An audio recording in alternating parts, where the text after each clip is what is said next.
Et il y avait une partie de moi qui pouvait pas tout simplement imaginer qu'on me dise un jour, non, vous n'êtes plus sa mère. Ça c'était inacceptable. Donc ça a été vraiment un guide. Mais parfois, il y a des femmes qui restent 2 ans et demi en prison et n'ont qu'1 an pour faire face à ces exigences qui ont été posées par le système de garde des enfants et de placement. Donc, en fait, ce système de placement, il était tout aussi bancal que le reste du système judiciaire et pénitentiaire aux États-Unis.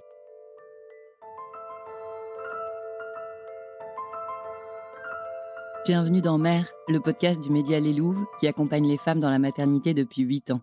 Je suis Marine Defresne, cofondatrice des Louves, journaliste et maman de 2 enfants, et j'aime au plus haut point la plongée dans l'intime et dans le secret de nos vies de femmes que nous offrent les podcasts. Ici, on explore ce que c'est de devenir mère et tout ce que ça transforme en nous, dans nos corps, nos cœurs, notre identité, notre couple et notre place dans la société, à travers des témoignages à cœur ouvert, des histoires extraordinaires et des conversations passionnantes. Pour ne manquer aucun épisode, abonnez-vous au podcast sur votre plateforme préférée, suivez-nous sur Instagram et sur leslouves.com. Bonne écoute. Bonjour à toutes. Lara a 4 enfants, 3 d'un précédent mariage et un petit garçon avec son nouveau compagnon. Il a 3 ans et demi le jour où sa mère part en prison. 2 ans plus tôt, elle a rechuté et est tombée plus bas que jamais en découvrant l'héroïne. Elle a menti, volé des cartes bleues, usurpé des identités pour trouver de quoi payer leur drogue. Elle a tout perdu. À 58 ans, l'américaine Lara Love Hardin raconte son histoire, son enfance sans amour, sa jeunesse trouble, ses addictions, la famille qu'elle a construite et la bonne mère qu'elle a cherché à devenir, pour surtout ne pas reproduire les erreurs de la sienne. Et finalement, la prison à 40 ans et une peine qui pourrait aller au-delà de 20 ans. L'amour inconditionnel pour ses enfants, l'écriture et un livre de méditation offert par une codétenue lui ont permis de sortir de l'enfer où elle s'était enfermée. C'est une histoire de rédemption et de deuxième chance, un livre qu'on ne peut pas lâcher et ce n'est pas moi qui l'ai dit la première, mais Oprah Winfrey qui a sélectionné ce titre parmi ses 6 chouchous de 2024. Je suis très heureuse de rencontrer Lara aujourd'hui à l'occasion de son passage en France pour un entretien qui sera traduit en direct par Hélène Joguet. Je vous souhaite une bonne écoute. Hello Lara, welcome in our office. I'm really glad to meet you. Thank you, so nice to meet you. Bonjour, moi aussi, je suis très contente de vous rencontrer. Alors tu es désormais écrivaine de fiction et agent littéraire. Quand est-ce que tu as décidé de raconter ton histoire ? Quand est-ce que tu as estimé que tu étais prête et que le moment était venu de raconter cette histoire ? I spent 11 years once I was out of jail. Quand je suis sortie de prison pendant 11 ans, j'ai essayé de maintenir le secret. J'étais terrifiée à l'idée que les gens allaient découvrir ce qui s'était passé. C'est à la fin de 2019 que j'ai donné une conférence TEDx. Et c'est à ce moment-là, en Californie, donc à ce moment-là, que j'ai raconté ce secret. Et après avoir dit tout cela, je me disais, les gens, j'avais peur, en disant, les gens vont tout découvrir. Ce que j'ai ressenti après, ce soulagement, c'était extraordinaire. Je me suis rendu compte qu'après tout, c'était l'histoire qui pouvait aussi intéresser d'autres gens. Et j'ai décidé de la raconter dans un livre. Justement, toi qui aimes tant écrire et raconter des histoires, est-ce que cette histoire-là était plus difficile à écrire que les autres ? Pendant des années, pendant que j'ai maintenu le secret sur mon passé, en fait, j'étais quelqu'un qui écrivait de manière anonyme pour les autres. C'était mon rêve. Depuis l'enfance, je voulais écrire plein de livres. Et je ne savais pas que ce serait ce livre-là qui allait vraiment faire la différence. Et ça a été difficile parce que pendant très longtemps, j'avais écrit pour les autres. Et ça a été difficile d'exprimer ma propre voix à moi. Sur cette page blanche, j'ai commencé par écrire des chapitres un peu difficiles. Et finalement, j'ai réussi à accoucher de ça et raconter ce qu'avait été vraiment ma vie. C'était beaucoup plus difficile que ce que je pensais. Alors j'avoue que, comme Oprah Winfrey, j'ai pas pu lâcher ce livre une fois commencé, parce que le récit d'une mère emprisonnée est inédit et que tu décris la vie carcérale en Californie telle que tu l'as vécue et c'est très rare. Et surtout parce que ce n'est pas un livre où tu clames ton innocence et ne cries pas à l'injustice, tu es coupable, tu le dis, tu l'écris. Comment tu décrirais cette culpabilité qui t'a rongée et surtout, est-ce que tu l'as dépassée et comment est-ce que tu l'as transformée vraiment aujourd'hui ? It took me a long time. Il m'a fallu beaucoup de temps pour me pardonner. C'était une vraie lutte. Au moment où j'étais incarcérée, j'ai ressenti à la fois du soulagement parce que je me disais que, en fait, si on m'avait pas arrêtée, je n'avais pas été en prison, probablement je ne serais plus vivante. Il y avait ça, mais en même temps, le regret, c'était qu'il n'y avait pas que moi qui était impliquée. Il y avait aussi la vie de mes enfants. Et ça a été très difficile à surmonter. Et le moment où j'ai été arrêtée, c'est le moment, à ce moment-là, je me suis dit, j'ai plus d'avenir. Et en plus, je ne mérite pas d'avoir un avenir. Je me suis dit, mais de toute façon, je vaux rien. Je suis une personne qui ne vaut rien. Tous les autres méritent de vivre et ont une vie digne, et ce n'est pas mon cas à moi. Il m'aura fallu une bonne décennie après cette incarcération pour finalement ressentir moins de honte et pour pouvoir en fait me pardonner en me disant je suis humaine comme tout un chacun et je fais des erreurs. Au début de ton séjour en prison, tu écris justement que pour les coupables comme toi, il n'y a pas de rédemption possible. Et à ce moment-là, tu planifies ton suicide. Selon toi, qu'est-ce qui t'a redonné l'envie ou un déclic pour ne pas mourir, pour vivre? Looking back now, si j'y repense avec le recul des années, en fait, j'ai honte de cette décision, mais c'était un moment vraiment très très compliqué. J'étais dans le noir, dans l'obscurité complète. Il n'y avait plus d'étincelles de vie à l'intérieur de moi et je n'avais pas la résilience, je n'avais pas la force, c'est ce que je pensais en tout cas, pour faire face. Et je me suis dit, je vais passer 35 ans en prison, je verrai pas mes 4 garçons et quand j'en sortirai, ils seront déjà adultes. Et ça, c'est quelque chose que je ne pouvais pas concevoir. Et la seule raison pour laquelle je n'ai pas fait ce suicide, c'est tout simplement parce que je me suis endormie au moment où je prévoyais de me suicider. Avec du recul, j'y vois un petit peu un miracle là, parce que généralement, lorsqu'on prend des opiacés et qu'on est en phase de descente, on dort pas pendant des jours et des jours. Alors, je peux pas dire que j'ai très très bien dormi la nuit d'avant pour cette raison-là. Et donc, la fameuse nuit, j'ai dormi. C'était pas merveilleux, si vous voulez, mais en même temps, c'était quelque chose de tranquille. C'est une sensation qui est très difficile à expliquer. On est dans cette obscurité immobile où il y a plus d'espoir, plus de vie. Je me souviens de cette sensation que je n'ai plus vécu depuis, et c'est tant mieux. Si ça devait m'arriver encore une fois, je demanderais de l'aide. De toute façon, aujourd'hui, pour bien des sujets, je saurais demander de l'aide si j'en avais besoin. Il y a un geste très fort dans ce début de séjour à la prison, c'est que on a l'impression aussi que tu es sauvé par un livre. C'est un grand symbole, on a l'impression d'une scène de cinéma. Et j'ai été frappée par le pouvoir de la méditation que tu découvres en prison justement grâce à ce livre. Est-ce que tu peux nous dire comment la méditation et ce livre t'ont aidé à supporter la réalité si sombre qui s'annonçait à ce moment-là? Et est-ce qu'aujourd'hui encore, la méditation fait partie de ta vie? Il y a 2 livres que j'ai lus en prison et qui m'ont sauvé la vie. Et il y a 2 phrases précisément dans ces livres. C'est-à-dire que j'ai lu ces phrases et c'est quelque chose que j'avais jamais connu auparavant. Quelqu'un m'avait donné Le pouvoir de l'instant de Eckhart Tolle et je me souviens que je dormais pas la nuit et que du coup je lisais et j'essayais, vous savez, à l'époque de réécrire le passé. J'aurais dû faire ci, puis j'aurais mieux fait de faire ça, et puis je m'inquiétais pour l'avenir. Mais qu'est-ce qui va se passer? Je reverrai jamais mes enfants, jamais j'aurai de maison, j'aurai plus de chez moi, tout le monde me déteste. C'est-à-dire que mon cerveau était très agité. Or, il y a cette ligne dans le pouvoir de l'instant qui dit récite la chose suivante. Je me demande ce que je veux plus penser à l'avenir. C'est-à-dire que si vous faites cette phrase-là, vous vivez dans l'instant. Et vous avez au moins un instant de paix qui se produit. Quelque chose de calme et de paisible. Donc un calme, pas comme celui que j'ai vécu au moment où je voulais me suicider. Cette espèce de calme où plus rien ne se passe, on se pose. Au début, c'est 1 seconde, quelques secondes, et puis ça dure des minutes. Et pour ça, l'incarcération, c'est l'endroit idéal pour apprendre à méditer, en fait. Ça m'a vraiment beaucoup aidé. Et ça, c'est pour le premier livre. Et le second, c'était le livre de l'éveil de Marc Lippo. Et donc, c'est aussi un livre dont j'ai retiré que, si vous voulez, la douleur vous pousse jusqu'au moment où la vision est quelque chose qui va vous aspirer.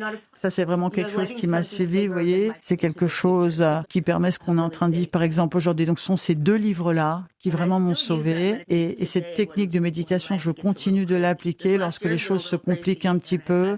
L'année dernière, il y a eu des moments un petit peu plus compliqués. J'ai eu besoin de calmer mon mental. Et ça aide vraiment. Dans ce blog G où tu passes plusieurs mois, tu rencontres d'autres femmes et d'autres mères parce que la maternité est l'enjeu de ce livre, évidemment. Elles sont privées comme toi de leurs bébés, de leurs enfants. Certaines accouchent et disent au revoir à leurs enfants. Comment tu décrirais les liens que tu as noués avec elles ? Est-ce que le fait d'être mère t'a rapproché de certaines ? Est-ce qu'on pourrait parler de sororité avec ces femmes ? I would say it is surprisingly not like you see on TV or movies. Étonnamment, ça ne se passe pas comme dans, si vous voulez, comme dans les livres ou à la télévision. C'est pas une sororité au sens où on va faire la fête. La plupart des femmes qui sont incarcérées, 98% qui sont incarcérées aux États-Unis, sont mères. Et à 100%, elles aiment leurs enfants, évidemment. Et lorsqu'on se retrouve enceinte et qu'on est incarcéré, on accouche et ensuite l'enfant est retiré. J'ai rencontré une femme dans le Michigan qui a donné naissance à son fils entouré de gardes. Elle a été très très traumatisée et on vous donne un matelas qui est vraiment mince comme une feuille à papier. Et quand on est enceinte, on a un meilleur traitement, on est mieux nourri notamment. Donc ça c'est un peu l'avantage, mais le fait d'être ensemble, cette sororité, c'est quand on est incarcéré ensemble, on vit les choses. Moi, c'était la première fois que je faisais de la prison. Elle avait 19 ans, ma meilleure amie. Elle avait l'âge de mon fils, le plus jeune, l'âge qu'il a aujourd'hui. Donc, c'est elle qui m'a guidée, qui m'a expliqué. Évidemment, moi, je connaissais pas les codes de ce monde-là. Donc, on s'est vraiment aidés l'une l'autre. Et les gens ont beaucoup d'idées préconçues sur comment les femmes sont censées se comporter quand elles sont en prison. Or, il y a beaucoup qui sont là avec des difficultés mentales, par exemple, ou des problèmes d'addiction. Le plus souvent, elles ont eu des sujets de violence sexuelle ou conjugale ou de difficultés dans l'enfance. Et donc, il y a eu beaucoup de femmes qui sont traumatisées, qui se retrouvent dans une institution qui elle-même continue de les traumatiser au quotidien. On trouvait le moyen quand même d'essayer de passer un bon moment. Lorsqu'en plus on est en descente et qu'on essaie de se désintoxiquer, on souffre, c'est très très douloureux. Et littéralement, on faisait pas des bouillottes, mais des vraies bouteilles que l'on remplissait d'eau chaude, puisque la chaleur aidait à supporter le manque. Et puis, par exemple, il y en a qui avaient des tas d'idées, regorgées d'idées pour faire de la cuisine avec des nouilles instantanées. Vous savez, il y a les recettes qu'on fait en cuisine, et je me suis dit après, tiens, ça serait une super idée, les recettes de prison. Enfin, pour dire qu'il y a eu des moments difficiles, mais qu'il y avait aussi une vie où on partageait. Quand les gens se retrouvent ensemble, ils vont reconstituer une famille où qu'ils se trouvent. Et puis, comme dans toute famille, il y a des choses plus simples et d'autres qui sont plus compliquées. Il y a une hiérarchie aussi, comme dans toute communauté, mais globalement, on s'est sauvés toutes les unes les autres. Oui, parce que toi, tu t'en es sortie, et je pense qu'effectivement, tes enfants, et notamment ton petit dernier, t'ont porté, t'ont aidé à t'en sortir. Est-ce que c'est souvent le cas chez toutes ces femmes qui sont en prison et qui sont mères? Est-ce que leurs enfants suffisent à les sauver? I think it's really hard in the American system. C'est très difficile dans le système carcéral américain. Ça dépend de l'âge de l'enfant. Lorsque les enfants sont placés, par exemple, moi, on m'avait retiré la garde pendant 2 ans et j'avais 1 an pour récupérer la situation si je voulais pouvoir le récupérer. Ça a été vraiment quelque chose qui m'a guidée. Et il y avait une partie de moi qui pouvait pas tout simplement imaginer qu'on me dise un jour, non, vous n'êtes plus sa mère. Ça c'était inacceptable. Donc ça a été vraiment un guide. Mais parfois, il y a des femmes qui restent 2 ans et demi en prison et n'ont qu'1 an pour faire face à ces exigences qui ont été posées par le système de garde des enfants et de placement. Donc, en fait, ce système de placement, il était tout aussi bancal que le reste du système judiciaire et pénitentiaire aux États-Unis. Très difficile. Et j'ai eu cette chance, moi, que j'ai été soutenue. Et puis, en fait, j'étais diplômée universitaire lorsque je suis arrivée en prison. Donc, j'étais femme blanche, j'avais des soutiens financiers, j'avais une famille autour de moi et j'avais fait des études. Et pourtant, malgré tout ça, c'est la chose la plus difficile que j'ai connue. Donc, quand on n'a pas l'ensemble de ces privilèges, c'est quasiment impossible de s'en sortir. Non pas que les femmes ne veuillent pas être avec leurs enfants, bien au contraire, mais elles vont pas avoir les relais elles n'ont pas de soutien. Vous savez, lorsqu'on est en prison, si on veut s'en sortir, il faut trouver un boulot, il faut retrouver un logement. Si on n'a pas tout ça, si on n'a pas de moyens de transport, c'est très difficile de se remettre sur les rails. On vous demande après d'aller faire des analyses de sang pour vérifier que vous vous droguez plus, mais si vous n'avez pas de moyens de transport, comment vous faites? C'est complètement absurde comme système. Et c'est terrifiant, ça a été mon cas pendant des années, j'ai eu très peur. Justement, comment tu regardes aujourd'hui les réponses qu'on apporte à l'addiction et aussi aux conditions de détention des femmes aux États-Unis? Est-ce que ce sont des sujets sur lesquels tu as envie ou alors tu es engagé sur le traitement de l'addiction notamment, sur le regard qu'on porte sur l'addiction? Yes, in the US, there's 48 million people 48 millions de personnes entre l'âge de 12 ans et donc à partir de l'âge de 12 ans sont confrontés à des addictions. Vous vous rendez compte que évidemment ils ont des proches, tous ces gens-là.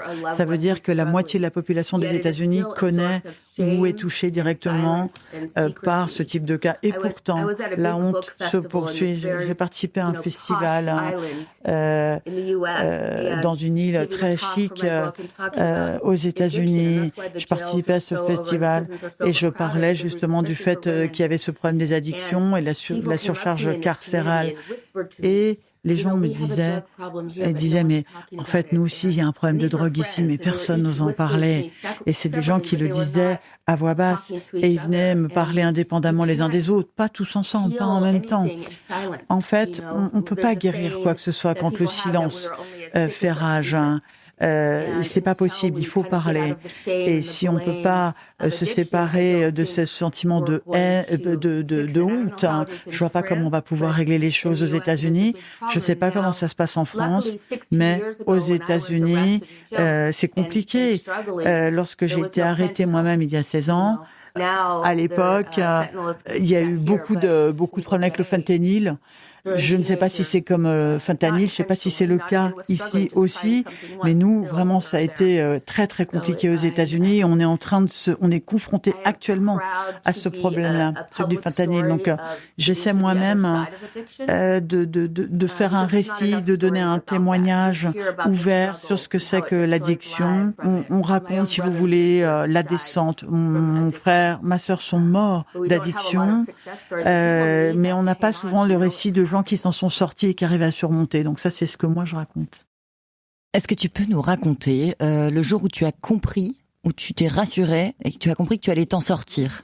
When I woke up the next morning after thinking I was going to end my life, le jour où je me suis dit, bon, je vais me suicider, le soir, en fait, avant de m'endormir. Et d'ailleurs, j'avais pris cette décision et je mettais exécution. Je me suis réveillée le lendemain.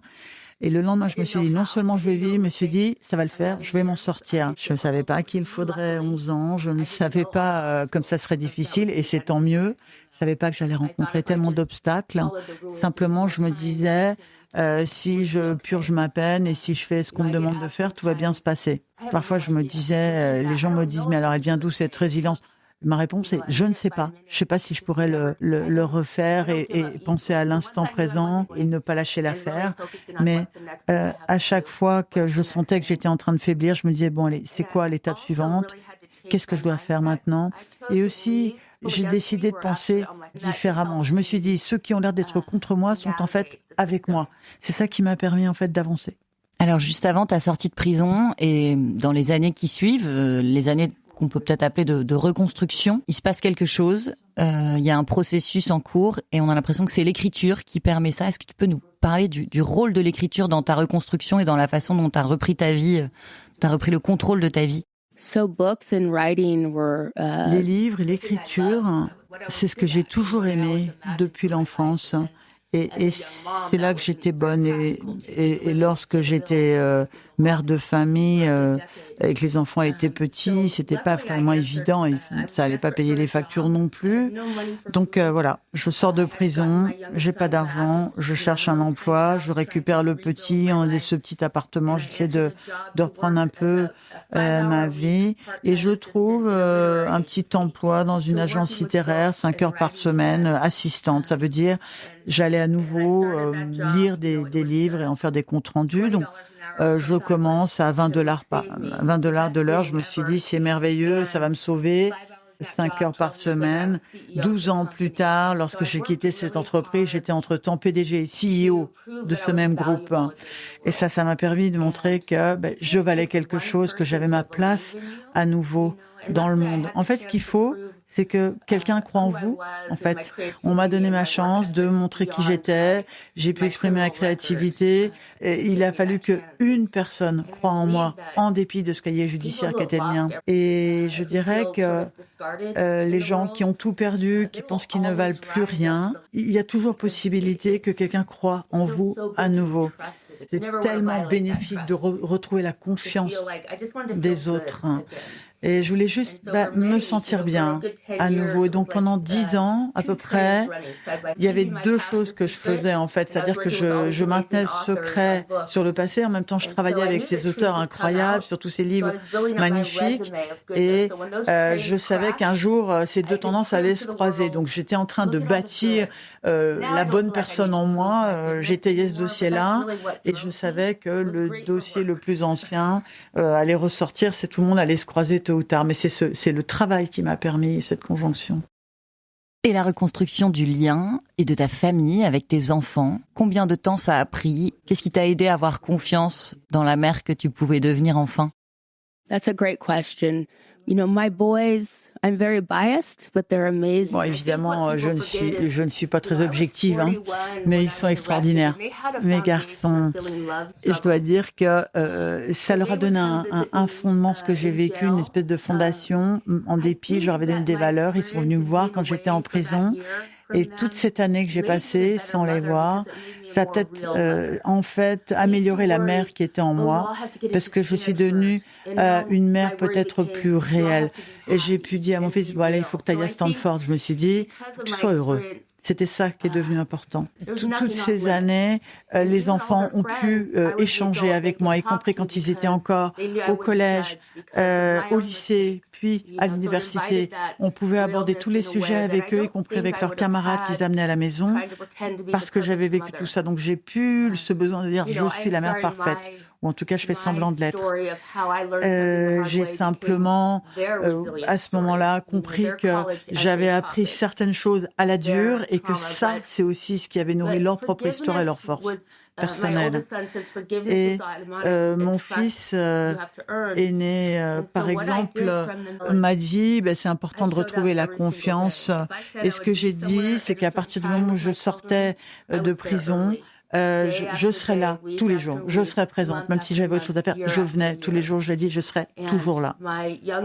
Et mon plus jeune, qui est à l'université maintenant, alors qu'il était tout petit au moment où se situe le récit, lui il va très bien, il fait des études brillantes, donc ils vont très bien tous, et ils m'ont vraiment soutenu à la fois dans ma démarche avec ce livre et dans ce que je suis. Ils attendaient rien de particulier, juste que j'aille bien. Donc ils ont tous lu le livre, je leur ai fait lire pour m'assurer qu'ils étaient d'accord. Et Dylan, qui est vraiment un être très réfléchi, et il m'a dit à ce moment-là, tu vois, après avoir lu le livre, je me sentais proche de toi, mais là, je me sens encore plus proche de toi, parce qu'ils ont eu accès à mon intimité, ce que je n'avais jamais eu moi-même avec ma propre mère. Ce petit garçon est terriblement émouvant, et votre relation aussi dans ce livre. D'ailleurs, c'est presque insupportable à lire quand on est mère, la scène où tu en es séparée. Quel est le conseil que tu donnes le plus souvent? Je sais que tu as accompagné aussi des détenus dans la réinsertion, ou que tu donnes le plus souvent aujourd'hui aux personnes qui ont l'impression d'avoir tout perdu, comme tu l'as vécu. Une phrase peut-être que tu n'oublieras jamais. Le mantra dont je parlais tout à l'heure, c'est-à-dire que c'est la douleur qui pousse jusqu'au moment où c'est la vision qui aspire. Ça, c'est quelque chose d'important. Sans cette phrase-là, je pourrais pas imaginer à quel point la vie est merveilleuse. Et parfois, on est amené à vivre des choses difficiles. Et à chaque fois qu'on est confronté à des choses difficiles, on a le choix. Soit on peut regarder dans le rétroviseur, ce que j'ai pu faire à l'occasion. Mais en fait, on ne sait jamais quelles sont les possibilités dans la vie. Jamais je n'aurais pu imaginer certaines des choses extraordinaires qui sont intervenues, qui sont survenues aussi dans le contexte de cette histoire-là. L'année dernière, j'ai eu une année difficile à bien des égards. je me disais peut-être qu'il faut que je réfléchisse à ce qui a été vécu avant, mais en fait tout ce que j'ai vécu jusqu'à l'année dernière dans les choses difficiles, tous les moments difficiles, j'étais seule pour les vivre, ce qui n'est plus le cas aujourd'hui. Et c'est important d'être entouré. Il y en a qui ont la chance d'apprendre ça très tôt, ce ne fut pas mon cas.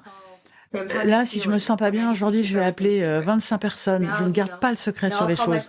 Je les partage. Et mon éditeur français, par exemple, je l'appelle lorsque j'ai un petit coup dur ou un moment un petit peu plus difficile. Il n'y a plus ce sentiment d'être isolé et seul. Et c'est merveilleux. Et c'est quand on s'isole et qu'on a l'impression d'être seul que les problèmes prennent de l'ampleur. Demander de l'aide, alors, c'est un des conseils. Yeah, very simple. Ask for Ouais, help. c'est ça, demander de l'aide.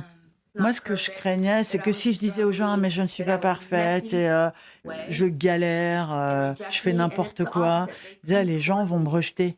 Mais c'est pas du tout comme ça que ça se passe. C'est justement parce que j'ai raconté tous ces secrets épouvantables que les gens se sont dit, moi aussi je peux y aller. Je vais les raconter, moi aussi, mes secrets. Il y a des tas de gens qui ont des secrets aussi. C'est pas forcément des questions de drogue, ça peut être tout à fait autre chose. Ils ont honte parce qu'ils ont peur de certaines choses, ils osent pas en parler. À la fin, nous sommes tous humains. Et nous avons tous ces faiblesses et à la fin, c'est tellement plus simple d'être ensemble. Lorsqu'on donne à autrui et à nous-mêmes, d'ailleurs, la compassion qu'on souhaite accorder aux autres. Je pense que c'est vraiment... je vois plus les choses comme avant. Ils disaient, voilà comment je devrais être et voici comment devrait être le monde. Aujourd'hui, je prends les choses telles qu'elles sont et je me prends comme je suis. Thank you, Lara. Thank you.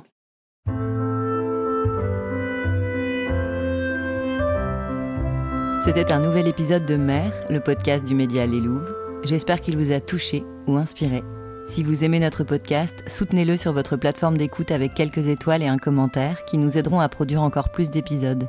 À bientôt sur Les Louves et merci pour votre fidélité.